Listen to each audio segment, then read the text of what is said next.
dichos entre tantas palabras que hay. Entreverada, decir bien, decir mal. Entre tanta gente entrelazada en el hoy. Entretenida, decir bien, decir mal. Entre abrir, entre cerrar, entre cruzar, entre cortar, entre chocar entre los dos. Corrección, entre dichos. Que lo tengo a mi izquierda. La idea primero es algo que me gustó y que hicimos en el Congreso también, es en lugar de presentarnos más académicamente, con currículum, qué sé yo, presentarnos brevemente, presentarse ustedes con lo que están haciendo ahora, en lo que están trabajando ahora, tanto desde lo académico como desde lo profesional. Hola, buenos días. Bueno, en primer lugar, muchas gracias a Dami, a Virginia y a todos los que nos habéis invitado a estar aquí presentes hoy en día y a estar en el programa de radio. Bueno, me llamo Jorge Díaz Cintas, ya me habían presentado anteriormente, y simplemente decir que trabajo en una de las universidades del Reino Unido, en Londres, en la University College London, donde doy clases de traducción audiovisual. Y en la actualidad estamos trabajando en un proyecto con una de las grandes empresas multinacionales que trabajan en el mundo de la traducción audiovisual, donde vamos a preparar un test de entrada para potenciales subtituladores que quieran trabajar para esta empresa. Y estamos trabajando también, tenemos un proyecto de la Unión Europea donde estamos trabajando también el terreno de la recepción de subtítulos, tanto para personas que pueden escuchar la pista sonora, como también para personas hipoacúsicas y sordas que se sirven de los subtítulos para trabajar, para consumir productos audiovisuales. Y bueno, trabajamos también, por ejemplo, dentro de la universidad tenemos una pequeña sección que es de traducción comercial, donde hacemos, por ejemplo, los subtítulos de los programas, todos los programas audiovisuales de la universidad donde trabajamos, para personas también con dificultades para acceder a material audiovisual. Y estás trabajando también en la organización de la conferencia Languages and the Media. Exacto. En Berlín. Sí, estoy en el comité organizador de lo que se llama The Languages and the Media, un congreso que tiene lugar cada 2 años en la ciudad de Berlín, y este año será en noviembre, los primeros días del 5 al 7 de noviembre. Donde también tendremos representantes de Argentina, como ¿sí, nuestro querido Damián. Bueno. Muy bien. El 30 de abril vence el plazo para la presentación, ya nomás el sábado, sí, de si quieren presentar alguna ponencia y después viajar a Berlín. Así que todavía tienen un poquito de tiempo. Patrick Sobalbascoa, gracias por estar con nosotros. Muchas gracias por invitarme. Es mi primera visita a Argentina y estoy encantado de estar aquí. Como dices, me llamo Patrick Sobalbascoa, trabajo en la Universidad Pompeu Fabra en Barcelona y me dedico académicamente y profesionalmente a la traducción audiovisual. Actualmente estoy en un proyecto de realización de corpus de cine y televisión multilingüe y su traducción. Y también estoy organizando un congreso para septiembre del tabú y el humor. Y no sé por qué me lo han dado a mí. ¿Pero eso es solo en el mundo de la traducción audiovisual o incluye también cosas de literarias? Sí, no está circunscrito ni siquiera a la traducción. Ok. Es decir, es de tabú y humor, y bueno, como hay mucha gente de traducción involucrada. ¿En el cine o en cualquier ámbito? En cualquier ámbito. Okay. Es decir, es multidisciplinar, entonces desde el punto de vista sociológico, político, estético, literario, cultural, y creo que va a ser muy divertido. Tenés 2 talleres ahora todavía, porque para aplacar esa nostalgia tenemos a Patrick que todavía tiene taller viernes y sábado. Brevemente, Patrick, contanos de los talleres por aquellos que todavía no se inscribieron. Sí, pues el viernes arranco con un taller de traducción de cine de autor, para poner en relieve la importancia de conocer la obra de un director de cine a la hora de traducirlo, porque suele tener sus patrones y sus cosas que se repite y sus secretos, y si se entiende eso, la traducción siempre es más fácil. Y pongo como ejemplo paradigmático Woody Allen, porque tiene muchos elementos culturales difíciles de traducir, pero si uno entiende cuáles son sus temas más obsesivos y no entiende un chiste, pues puede ser normalmente de uno de sus temas más repetidos. Claro. Y el sábado hago un taller precisamente de la traducción de audiovisuales multilingües, porque el modelo tradicional de traducción es que se traduce de una lengua a otra. Entonces, tanto desde la teoría como desde la práctica, no hay mucha reflexión sobre qué pasa cuando no es una lengua la que hay que traducir, sino más de una. Muy bien. Y Fede, que lo dejamos solito ya en el fondo de la mesa, pero está ahí con la cámara principal. Estoy aquí encantado de escuchar a mis compañeros y de estar con ustedes. Gracias, Dami, Virginia, por esta oportunidad, por estar aquí en el programa de radio. Gracias a todo el equipo de producción que están también fuera del estudio. Gracias también al colegio por hacer posible esta visita a Argentina. Es mi primera visita a Argentina y la estoy disfrutando muchísimo. Estoy encantado de estar aquí con ustedes. Nos están tratando...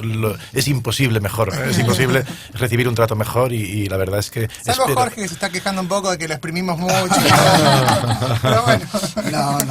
Bueno, Jorge es que va sumando años y se va haciendo más cascarrabias, ¿eh? Pero...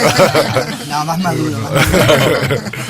Pero bueno, yo actualmente dirijo un grupo de investigación en mi universidad. Yo trabajo en la Universitat Jaume I, que es una universidad de una ciudad pequeñita de España, Castellón, que está a medio camino entre Valencia y Barcelona.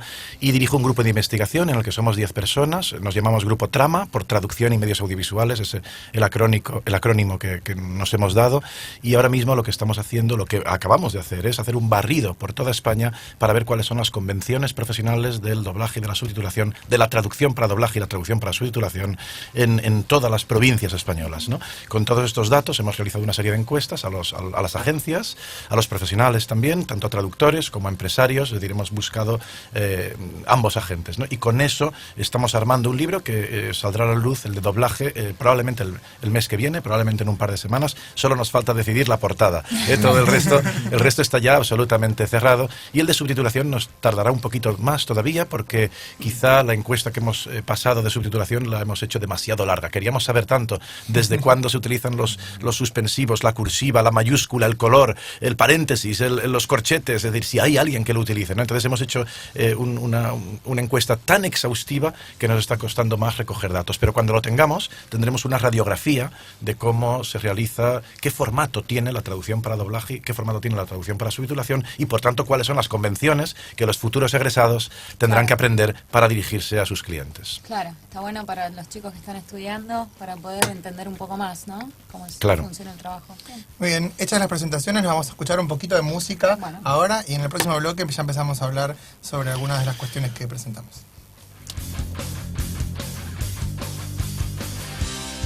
Visual tienen también las aulas llenas, hay realmente mucha demanda, mucho interés por aprender en esto. Y a veces pensamos que solamente la traducción audiovisual es la subtitulación y el doblaje, y a veces pensamos que solo el doblaje de cine y la subtitulación de cine. El mundo de la traducción audiovisual es muchísimo mayor. Esto solo sería la punta del iceberg. Hay muchísimo más por detrás, muchísimo más. Por un lado hay más modalidades de traducción audiovisual. La subtitulación para sordos y la audiodescripción para ciegos, las dos grandes modalidades de la accesibilidad, también necesitan profesionales formados en el mercado. Sobre todo porque cada vez más países están aprobando leyes para que prácticamente toda la programación que se emita en televisiones, en cadenas de televisión estatales o provinciales o de titularidad pública estén subtituladas para personas con deficiencias auditivas. A veces pensamos en sordos profundos y no solo es eso. Hay muchísimo más personas que tienen deficiencias auditivas que los sordos profundos. Entonces, todos ellos necesitan subtitulación para sordos. La audiodescripción para invidentes también. A veces pensamos solamente en invidentes, pero las personas mayores en muchas ocasiones tienen problemas acústicos o tienen problemas también de visión y por tanto la audiodescripción también les ayuda. Las normativas europeas avanzan en cada vez poner más horas a la semana. La subtitulación para sordos prácticamente en Europa todas las normativas están alrededor entre el 90 y el 100% de todo lo que se emite en las televisiones. Eso es muchísimo trabajo, muchísimo, y la audiodescripción anda por un poquito menos, como por un 10% de lo que se emite, depende del país también, pero bueno, esos son dos nichos de mercado realmente importantes. La localización de videojuegos también es un nicho importantísimo, y además no solo eso, sino que está bien retribuida. Las tarifas que se manejan en la localización de videojuegos son más altas que en muchas modalidades de traducción audiovisual.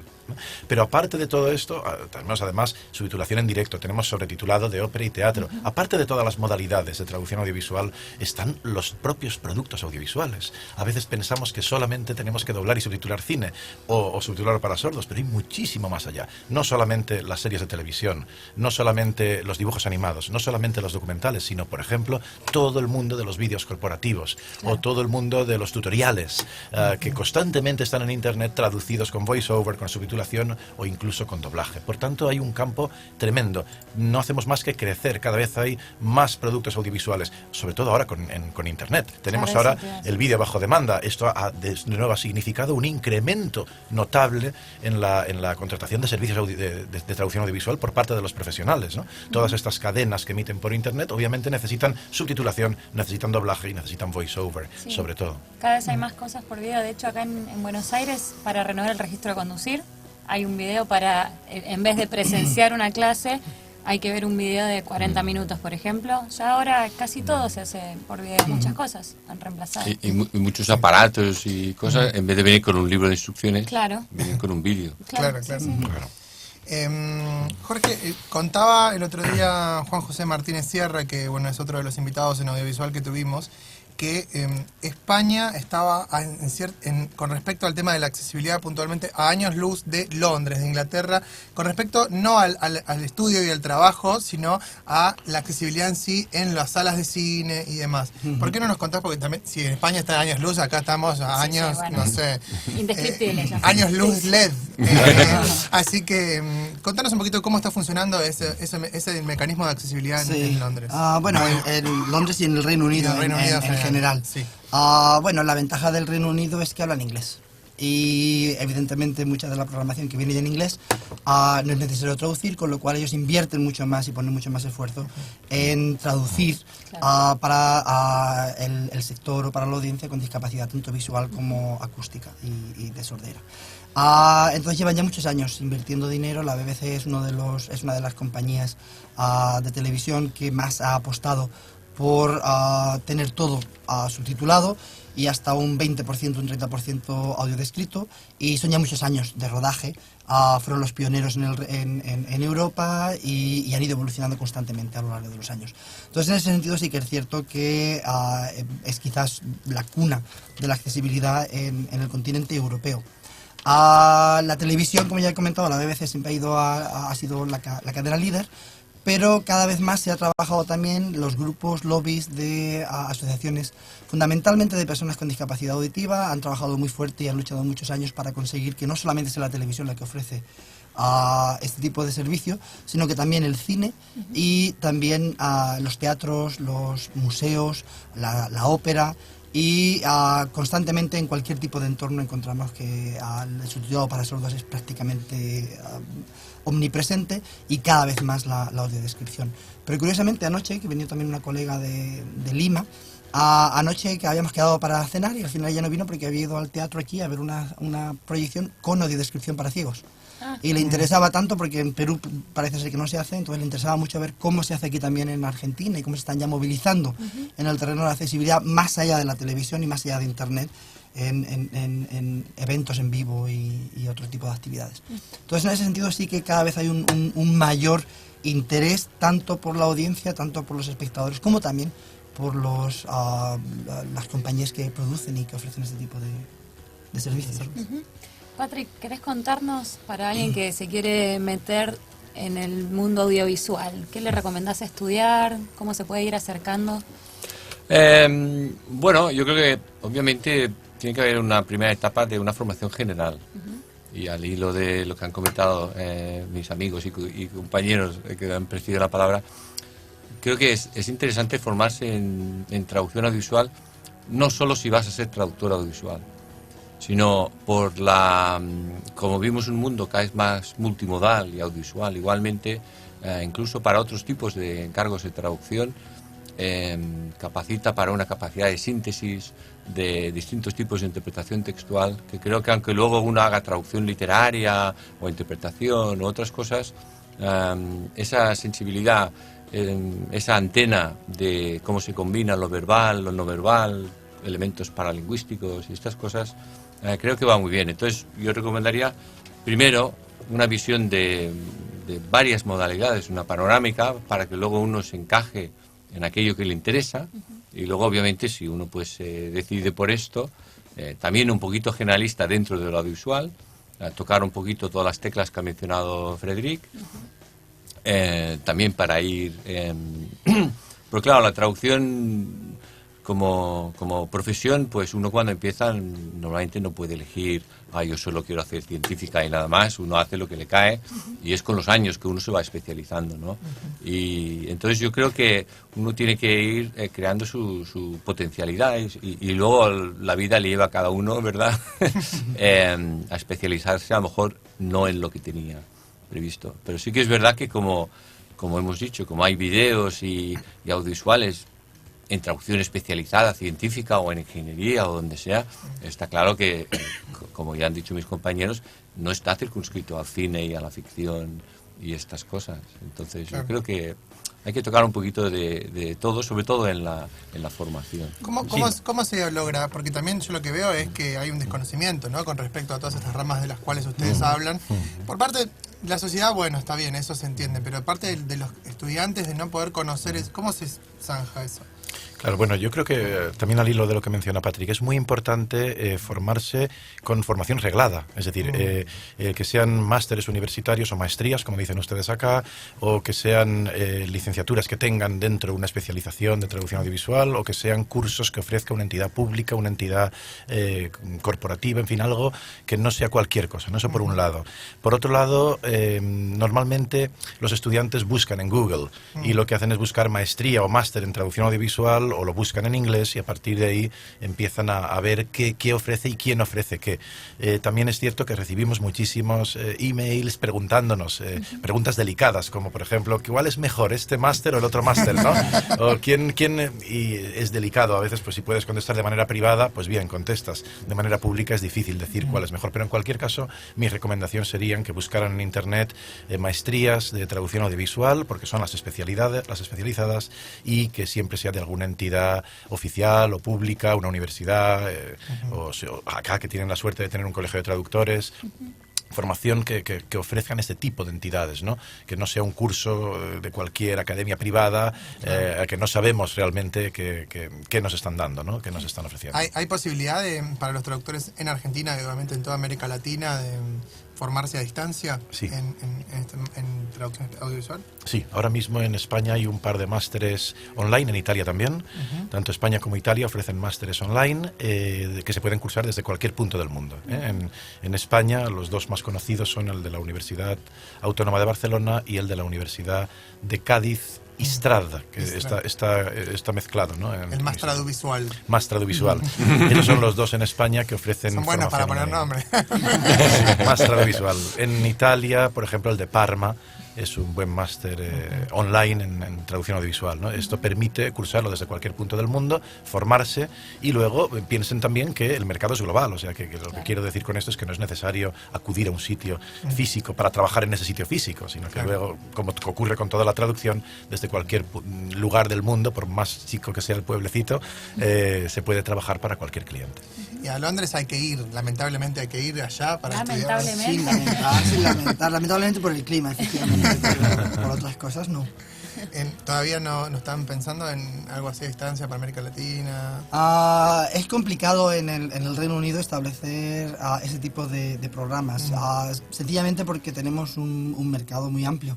Claro. Y idiomas muy variados. Entonces, si quieres verdaderamente centrarte en una combinatoria lingüística, ¿cuál eliges? ¿Español, chino, japonés, coreano?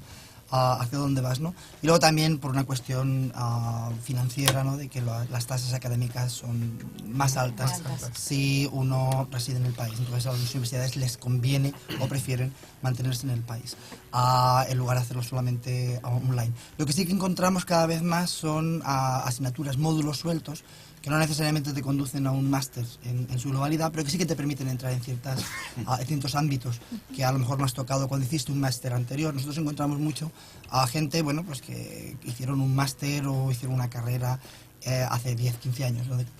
prácticamente nadie enseñaba videojuegos, nadie enseñaba doblaje, nadie enseñaba subtitulación. Entonces ahora lo que necesitan no es otro máster, porque ya tienen ese tipo de preparación, sino que quieren ponerse un poco más al día de lo que está ocurriendo en el mercado y les interesa pues hacer un cursito relativamente detallado, pero no necesariamente de un año, no necesariamente arreglado por una maestría o un trabajo así. Entonces, en ese sentido sí que nosotros organizamos pues cursos de un día, un sábado, o cursos online centrados en la materia, o incluso también cursos de verano. Claro. Y fundamentalmente siempre una combinatoria lingüística centrada en las necesidades de los estudiantes.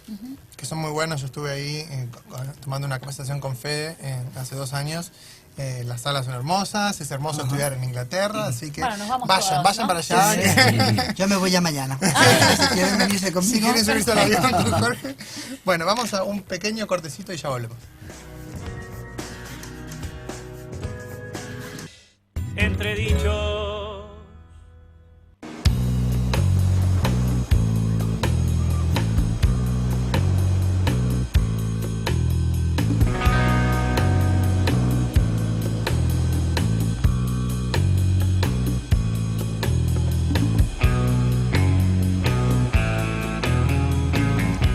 Seguimos en Entredichos y algo que me quedé pensando recién cuando Jorge comentaba esto de que quizás alguno hizo una maestría hace 10 años y ahora quiere hacer algunos módulos nada más para actualizarse.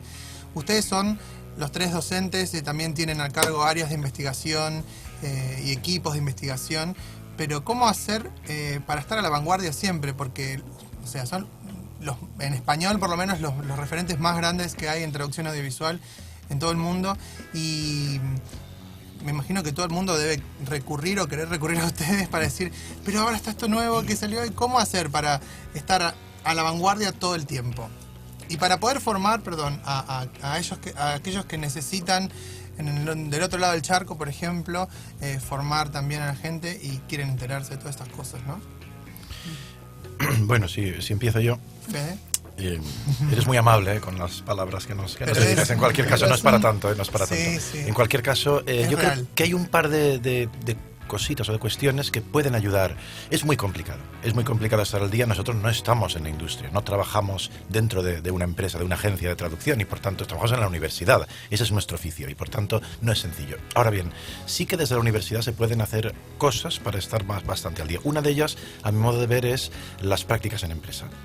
Los estudiantes en España en general tienen una asignatura obligatoria, una materia obligatoria, dicen ustedes acá, de prácticas en empresa. Tienen que pasar 2 meses, 3 meses, 1 mes en una empresa en concreto. En mi caso, yo llevo años coordinando 30, 35 estudiantes en empresas de audiovisual de todo el mundo.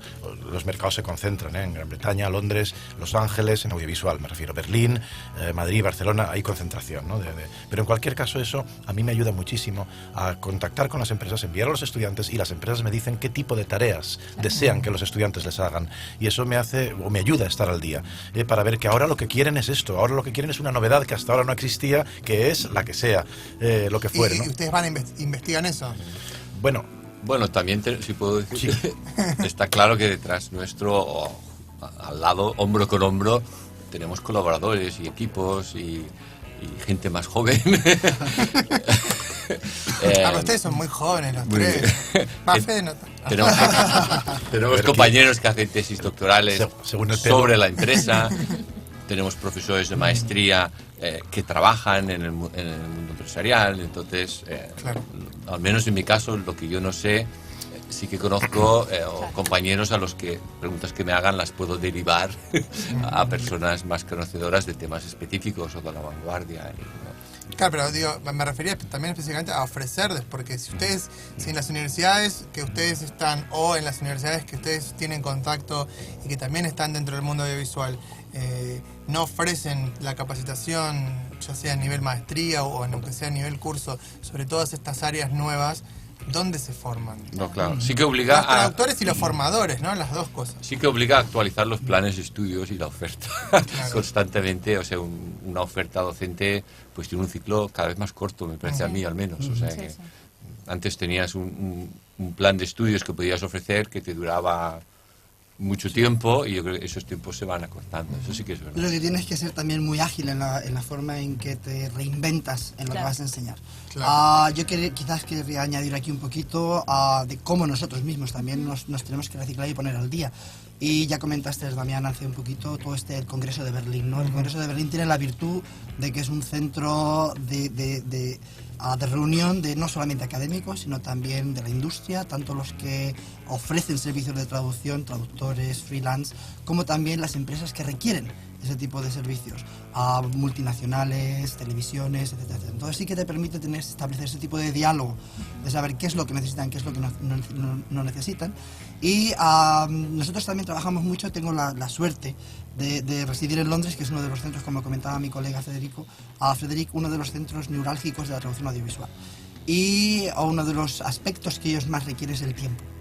Y quizás un poco lo que más tenemos dentro de la universidad puede ser también el tiempo y estudiantes deseosos de hacer trabajos en algo novedoso, en algo diferente. Claro. Lo que intentamos en la medida de lo posible es compaginar los intereses de la industria con los intereses de los estudiantes cuando hacen un trabajo de fin de maestría, ¿no? Nosotros este año tenemos 2 estudiantes, un español y una italiana, que están trabajando con una empresa de subtitulado que se está moviendo a la nube, y lo que necesitan es un poco testear todo lo que están haciendo, plantearse nuevos problemas, nuevas formas de entender la traducción audiovisual. Y ese es el tipo de trabajo que están realizando, del cual aprenden ellos, aprende la empresa y aprendemos también los que estamos dirigiendo ese tipo de programas. Si puedo hacer un apunte al hilo de lo que tú dices,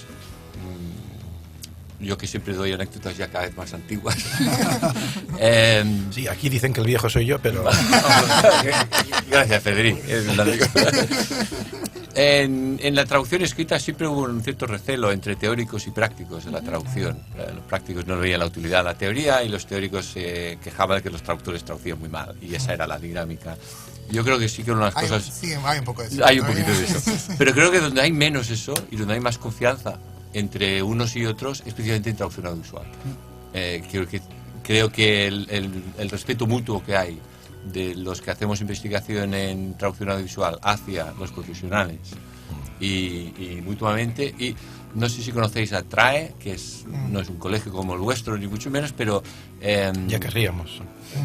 Pero por ejemplo en noviembre, después del Tabú Conference, tenemos el honor y el placer de acoger el Congreso ATRAE, que mezcla un poquito también, es un mini Languages for the Media, a una escala mucho más localizada. Claro, española, sí. Pero ahí sí que, y los que lo impulsan son académicos que también son profesionales, y yo creo que en ese nivel sí que es un poquito diferente de otras disciplinas de traducción, que todavía hay ese, no siempre recelo y no se puede generalizar. Está claro que... Pero hay una división más marcada. Pero hay yo creo que hay sí. como más ganas de los que Hay un se feeling. dedican a la teoría de la traducción audiovisual, de estar siempre en contacto con los que trabajan. Exacto. Sí, no, y creo que también en un sentido positivo. Porque sí que yo creo que cuando empezábamos, algunos en los años 90, era muy difícil acceder a la práctica profesional de traducción audiovisual. Era un mundo mucho más hermético y no querían dar guiones, no querían dar datos. O si ibas a hacer investigación por cuestionarios, pues ahora qué vas a hacer con ese estudio, me vas a criticar.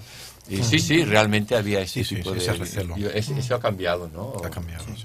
Y así como, Perdón, sí. así como dicen que ustedes se acercan a las empresas de traducción a ver qué es lo que pide, las empresas de traducción se acercan a ustedes también a decirles necesitamos esto, tienen que preparar a sus estudiantes en este área, ¿sí? También. Sí, lo que ¿Existe ese comentaba diálogo? anteriormente, nosotros estamos ahora precisamente trabajando, empezamos muy prontito a trabajar en un proyecto con una de las grandes multinacionales de la distribución de programas audiovisuales, y fue precisamente la iniciativa de la empresa. De ellos. Y su...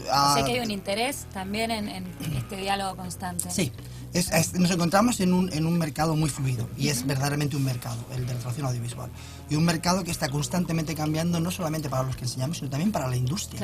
Claro. Compañías nuevas como Netflix han cambiado por completo el panorama de la traducción audiovisual, y están también intentando valorar, evaluar cómo podemos evolucionar, cómo vamos a trabajar con la traducción, cómo vamos a presentar algo que hoy en día se puede ver en el mismo programa con 25 o 30 idiomas a la vez, ¿no? Entonces, cómo establecemos ese tipo de sinergias o de relación entre los idiomas, cómo lo presentamos, y una audiencia también diferente. O sea, como comentaba mi colega Patrick, hace 15, 20 años consumíamos productos audiovisuales de una manera muy diferente a la que usamos ahora. Las consumimos en el metro, en el autobús, en la calle, en cualquier sitio. Entonces todo eso también tiene unas implicaciones en la práctica laboral. Y aparte en la práctica audiencia profesional. también es exigente, ¿no? Me parece, y también está como con el ojo crítico a ver cómo se produce cómo se realiza ese subtítulo, ¿no? Sí, cada Hay vez que más. estar pendiente. Cada vez más. Yo creo que hay un fenómeno que es la gente lee cada vez menos la letra escrita. Sí. Me gusta pensar que a cambio ha aumentado su literacidad audiovisual. Es decir, que hace 20 años también uno tenía que explicar qué es un texto audiovisual, cómo se combina esto. Hoy en día la gente edita sus propios audiovisuales. Entonces, claro, en la medida que tú los produces, los publicas por Facebook o por donde sea, muchísima gente ahora, aunque sea de manera más o menos aficionada, pues son productores de audiovisuales. Entonces, ¿qué les vas a explicar? Claro. No, pero además con muchos seguidores, o sea, los famosos booktubers, por ejemplo, Exacto. llegan a tener 100.000, 1.000.000 de seguidores, o sea, por más que lo hagan de manera no profesional, algunos llegan a alcanzar incluso índices de audiencia muy superiores a los de la televisión.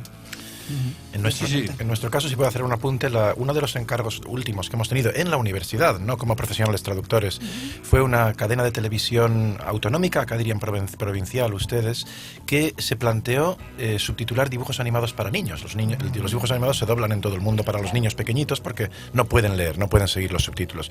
Ellos intentaron que los niños más grandes, los que ya están a partir de 8 años, 10 años, comenzaran a escuchar inglés y leyeran subtítulos. Pero claro, el problema que tuvo esta televisión era que se plantearon si podíamos hacer los subtítulos del mismo modo que los hacemos para adultos. Entonces nos consultaron y nos pidieron un informe técnico para que dijéramos si la velocidad de lectura de los subtítulos para niños debe ser la misma o no que la de los adultos. Obviamente no. Si el léxico que utilizamos para subtitular para niños debe ser el mismo o no. Si las estructuras gramaticales deben ser las mismas o no. Ellos no sabían todo esto. Esto simplemente nos dijeron, ¿esto es lo mismo o no es lo mismo? Y nosotros realizamos un informe técnico y luego lo implementamos subtitulando nosotros mismos ciertos episodios de dibujos animados para que vieran cómo lo hacíamos. O sea que sí hay ese flujo entre empresa y institución y universidad. Antes de irnos a la pausa, pues, les dejo la pregunta picante para ir pensando. La gancho. Sí, el gancho. No, Fede, vos hablabas de las empresas que eligen para hacer práctica, pero nosotros acá, por lo menos en América Latina, no sé si conocen la realidad, pero igual tengo la ligera sensación de que pasa lo mismo en Europa. Tenemos la mala suerte de que las grandes empresas de traducción audiovisual, o sea, que tienen la gran parte del trabajo disponible para los traductores, son muy malos pagadores. Entonces, no sé si tienen en cuenta un poco eso también a la hora de seleccionar empresas y también queremos charlar un poco sobre la realidad con respecto a eso en Europa, pero después del corte y después de escuchar una canción. Bueno. Entre dichos.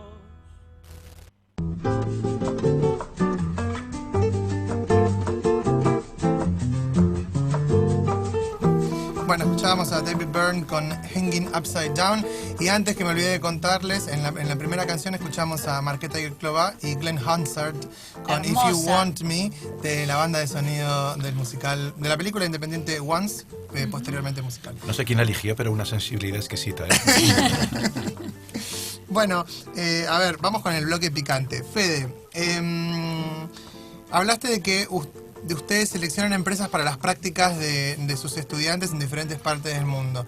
¿Tienen en cuenta si esta es una empresa que ofrece buenas prácticas para los traductores y hacen esa investigación, o simplemente buscan una empresa que tenga canales conocidos y que les pueda garantizar a sus alumnos capacitación? Ahora en el receso mi compañero Patrick comentaba una cosa muy importante para nosotros, que es que buscamos más la formación que la remuneración económica, porque en España el sistema es que la asignatura, la materia de prácticas en empresa es obligatoria, la tienen que cursar los estudiantes de forma obligatoria, está dentro del silabo, como lo digan acá.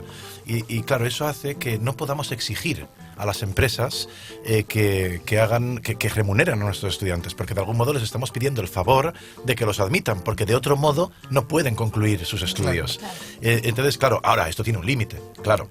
¿Y cuál es el límite? En principio un límite temporal, máximo 2 meses, 3 meses, y a partir de ahí, si quieren continuar, ya como adultos, se firman contratos o ya a Le piden partir de ahí... permiso a Patrick y A partir de ahí Patrick ya... es el que da permiso a todo acá. Claro, y luego, pues pasan los años y poquito a poco vamos filtrando de algún modo cuáles son aquellas que ofrecen una mejor formación, con independencia de que ofrezcan o no remuneración. Nuestra experiencia es que las empresas extranjeras, desde el punto de vista de España, ofrecen remuneración y las empresas españolas no la ofrecen, en términos generales. Porque conocen la regla. Claro, porque conocen que es realmente un favor lo que nos están haciendo. Claro. Pero bueno, un favor mutuo, diría yo.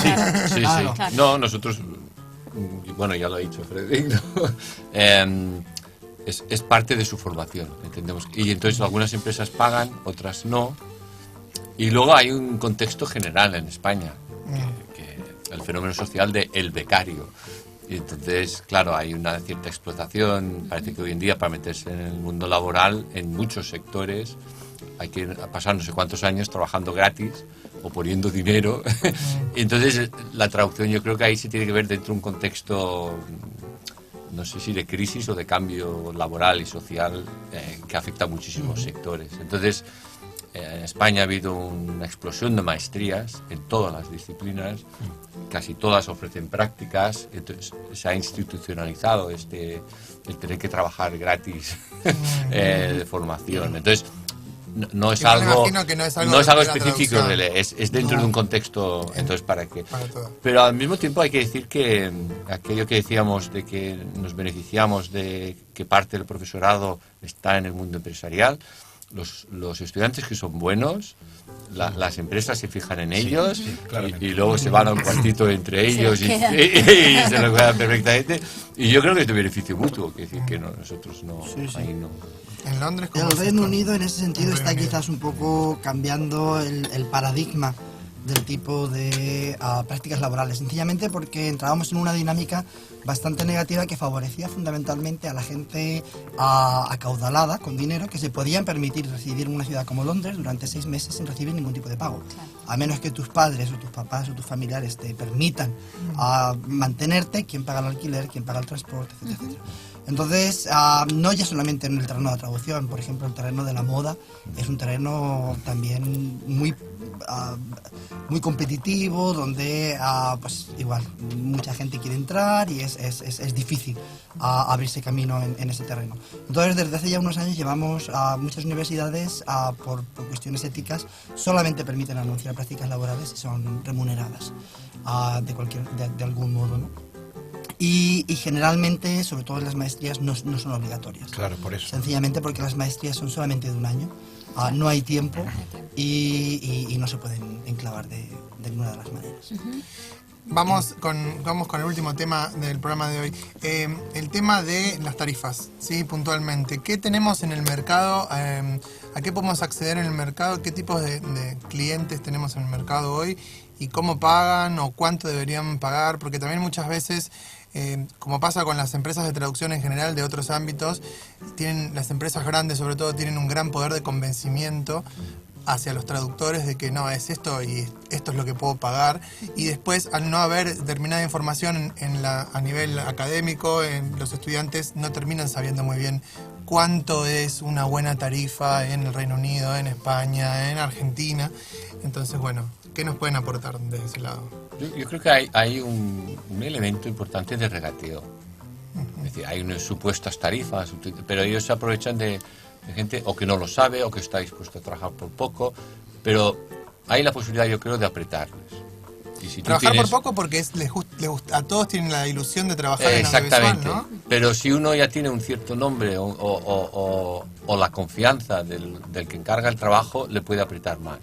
Y entonces cuando te das cuenta de que la tarifa esa tan baja no era tan real, pero si cuela.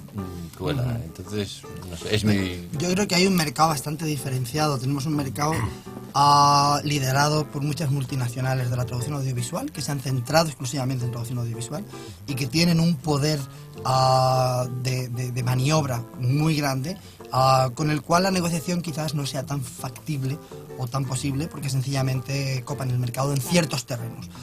Y luego lo que tenemos también es un mercado que está eclosionando, como ya comentaba Frederic anteriormente, el vídeo corporativo, por ejemplo, donde se trabaja mucho más directamente con el cliente y donde el tipo de negociación es más factible, donde es más fácil hablar del dinero y donde verdaderamente nos toman o nos consideran expertos en la materia para darles también consejo. No les vamos a dar consejo a una multinacional del subtitulado que llevan haciendo subtítulos durante 25 o 30 años, pero sí una empresa relativamente pequeña que lo que quiere hacer es moverse un poco más en el mundo audiovisual, sea bien televisión, sea internet, y donde requieren ese tipo de conocimiento y ese tipo de consejo, de asesoramiento. Y ahí sí que hay un margen de maniobra, y un margen de maniobra que puede variar hasta un 150% más que lo que pueden pagar en otro terreno. Claro. Recientemente estábamos viviendo ahora en Europa una especie de debate, ¿no? Sobre todo en el mercado francés. El mercado francés de normal pagaban un euro con 50 por subtítulo. Si una película tiene 1.500 subtítulos o 1.000 subtítulos, pues hagan ustedes la cuenta. Un sueldo bastante decente para hacer ese tipo de trabajo. Y ahora estaban intentando bajar a 1.10, 1.20 y ya suponía problemas. Comparado con lo que se paga en otros terrenos es lúdico, ¿no? Y ya veo que mi compañero aquí se ríe. Pero sí que tenemos ese tipo de margen de maniobra cuando trabajas pues con un distribuidor de cine independiente y no una gran multinacional de cine. Y sobre todo cuando evitamos todos los intermediarios, que hablamos a veces del intermediario entre el traductor y la empresa, pero es que no es el intermediario, son los intermediarios. Hay en cada ocasión tenemos la distribuidora de programas audiovisuales, 3 o 4 intermediarios y luego yo el traductor. Si cada uno coge una parte, al final pero lo ahí es muy poco. creo que donde yo me refería está el margen de negociación. Es donde te das cuenta que ese margen que ellos se comen, quieren que sea grande, pero si les aprietas lo reduces. Ese traductor que llega después de 4 intermediarios, igual es un buen traductor. Sí. Y que, o sea, acepta trabajar por una tarifa, no sé, $1.50 el minuto de video. Sí, o sea, no, eso, a ver, lo que estamos encontrando, y es cierto, es una especie de selección de los traductores, según la cual la gente más experimentada, que no está de acuerdo con las tarifas que se les ofrecen, abandonan en cierto modo la traducción audiovisual, y lo que encontramos es más gente que trabaja o gente que se inicia en el mercado. Claro. Y eso sí que está ahora siendo tema de debate en algunas de las grandes multinacionales, porque se dan cuenta de que en programas que han costado millones de producir, luego los subtítulos arruinan todo ese tipo de trabajo que han conseguido. Y están intentando trabajar más directamente con el subtitulador, con el traductor, para evitar todos los márgenes que se quedan las empresas intermediarias. Ahí sí que estamos viendo un cambio que yo creo que en unos años se notará más y veremos cómo, y espero, el traductor sí que sea resarcido económicamente de una manera un poco más positiva de lo que en ocasiones encontramos. Y como ya comentaba antes, el mercado es muy amplio y encontramos de todo. Gente que paga bien, pero gente que paga también mal. Fede, y cerramos con esto el programa de hoy. ¿Cómo podemos hacer nosotros traductores para generar esa conciencia de que es necesario que un producto que cuesta $200 millones para hacer una película, Star Wars, Game of Thrones, lo que sea, tiene que también llevar una traducción acorde a ese nivel? Ahí está esa palabra mágica que tenemos hoy en día del empoderamiento, ¿no? El empowerment. Ustedes en eso nos llevan ventaja. Tienen un colegio de traductores, nosotros no lo tenemos. Nuestra asociación de traductores profesionales es una asociación, atrae, que no puede siquiera recomendar tarifas. Sin embargo, un colegio sí puede decir dónde está la tarifa mínima. Luego ya cada uno subirá o lo que fuere, ¿no? Por tanto, aprovéchenlo, ¿no? Aprovechen eso, porque allá no lo podemos hacer. ¿Cómo? Pues de algún modo dándole más estatus a la traducción, dándole más estatus público, haciéndonos ver como acá, en un programa de radio, claro, para que todo el mundo escuche que los traductores existimos, que nos hemos formado, que somos los que estamos mediando entre ese producto original y la cultura meta, teniendo más presencia pública en televisiones, en internet, en la radio como ahora, en la sociedad, ¿no? Allá al menos en España la profesión de traductor es una profesión considerada como menor, no es una profesión de prestigio al lado de otras profesiones, y eso hace que, bueno, se piense que, en fin, la traducción la puede hacer cualquiera, ¿no? Claro. Me voy un verano a Londres, vuelvo y ya puedo traducir, porque en fin, allí ya he pedido el fish and chips, y por tanto a partir de eso ya puedo traducir. Y claro, sabemos todos los que hemos estudiado que no es así. Yo creo que no queda más remedio que mayor presencia pública, luchar para leyes, tener leyes que nos aseguren que esa calidad o ese porcentaje de subtitulación para sordos o subtitulación para ciegos, incluso normas UNE, normas de calidad, ¿no? Todo eso está todo por hacer, y yo creo que es el camino para empoderarnos y para demostrar que somos esenciales.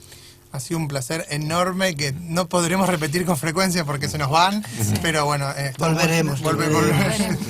Bueno, sí, fue su primera visita, así que la verdad es que haya una segunda, una tercera. Gracias Fede, gracias Patrick, gracias Jorge. Bir. Muchísimas gracias por venir a visitarnos, Gracias por a honrarnos con la tenernos. visita. Sí, Bueno, Bueno. nos vemos la semana que La viene. semana que viene. Gracias a Gracias a todos. Gracias. Chao, Adiós. nos vemos. Gracias, Fran. Chao. Gracias. Sí, sí.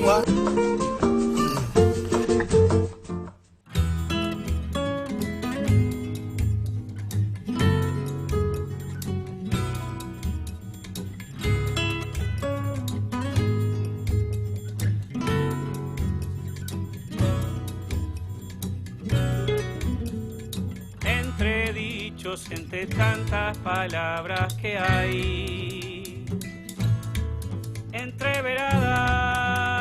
entreverada, decir bien, decir mal, entre tanta gente entrelazada en el hoy, entretenida, decir bien, decir mal, entre abrir, entre cerrar, entre cruzar, entre cortar, entre chocar entre los dos, corrección.